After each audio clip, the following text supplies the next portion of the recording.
நான் வந்து 1/4 கிலோ கோவக்காய் எடுத்திருக்கேங்க. இந்த மாதிரி வட்ட வட்டமா கட் பண்ணி எடுத்திருக்கேன். இத வந்து இப்ப கோவக்காய் ஃப்ரை பண்ணிரலாம். சிகப்பு கலர்ல இருந்ததுன்னா, அத வந்து எடுத்துருங்க. புளிப்பு தன்மை குடுக்கும். அத சேர்த்துக்கிறாம இந்த மாதிரி பிஞ்சா இருந்ததுன்னா மட்டுமே சேர்த்துக்கோங்க. பேன் சூடானதும் ஒரு 3 ஸ்பூன் எண்ணெய் சேர்த்துக்கோங்க. 1/4 டீஸ்பூன் ஜீரகம், கொஞ்சமா கருவேப்பிலை சேர்த்துக்கோங்க.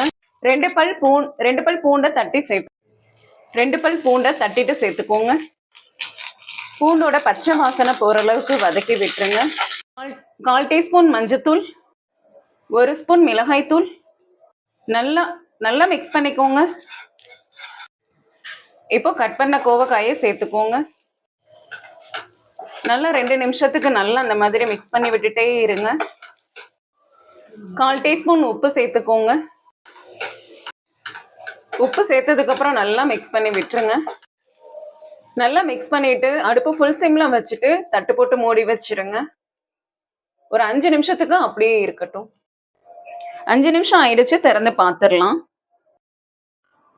நல்லா கலந்து விட்டுட்டு ஒரு 2 நிமிஷத்துக்கு மூடி போடாம அப்படியே விட்டுருங்க. அடுப்பு ஃபுல் சிம்ல இருக்கட்டும். பாருங்க, லேசா எண்ணெய் பிரிஞ்சு வருது. இந்த ஸ்டேஜ்ல அடுப்பை ஆஃப் பண்ணிடலாம். அவ்வளவுதாங்க, கோவக்காய் ஃப்ரை ரெடி ஆயிடுச்சு.